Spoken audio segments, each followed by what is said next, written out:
Benjamin Netanyahu, yang dikenal dengan sikap kerasnya terhadap pihak-pihak yang mendukung Palestina, disebutkan memberikan pernyataan bernada ancaman terhadap Indonesia. Perang itu masalah hidup dan mati. Kalau kalah, mati atau dipermalukan atau dijajah. Saya mantan jenderal, saya mengerti dan saya paham apa itu pertempuran. Ya, Gaza jauh, tapi itu saudara-saudara kita. Apa poin yang saya ingin sampaikan? Jangan kita anggap damai itu adalah biasa.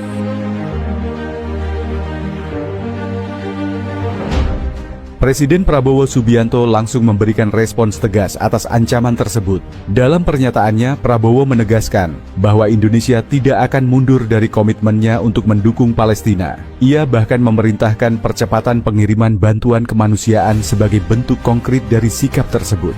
Sebagai mantan jenderal yang memiliki pengalaman panjang di dunia militer, Prabowo dikenal dengan sikapnya yang tegas dan berani menghadapi tantangan. Responsnya kali ini juga sejalan dengan janji kampanyenya untuk menjadikan Indonesia sebagai negara yang disegani di dunia internasional. Saya selalu mengajak saudara-saudaraku sebangsa dan setanah air untuk menjadi bangsa yang berani, bangsa yang tidak takut tantangan, bangsa yang tidak takut rintangan, bangsa yang tidak takut ancaman. Sesungguhnya sejarah kita adalah sejarah dengan penuh kepahlawanan, penuh keberanian.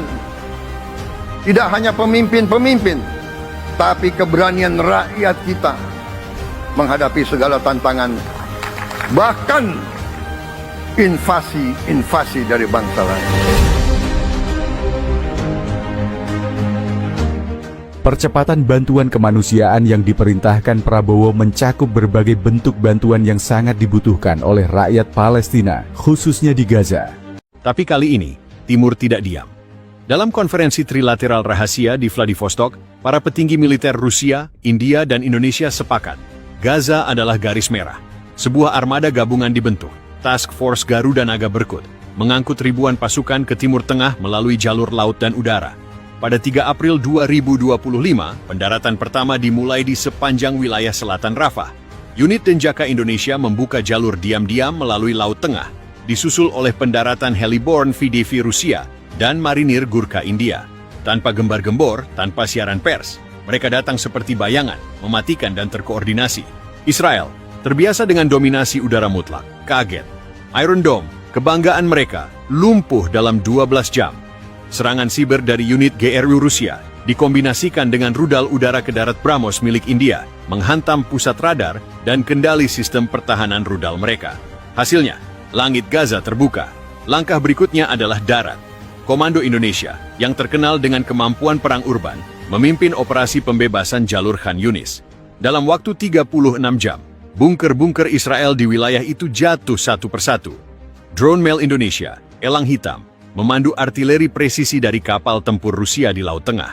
Setiap langkah musuh diketahui, setiap gerakan disergap.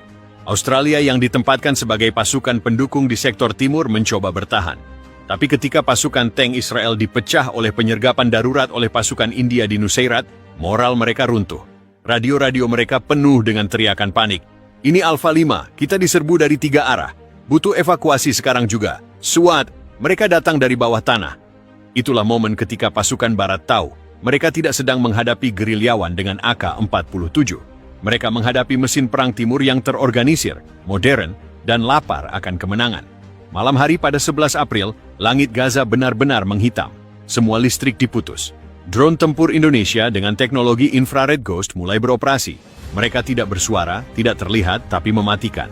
Pasukan Israel yang berlindung di kamp militer BR Sheva dihantam rudal top attack yang tidak terdeteksi radar konvensional.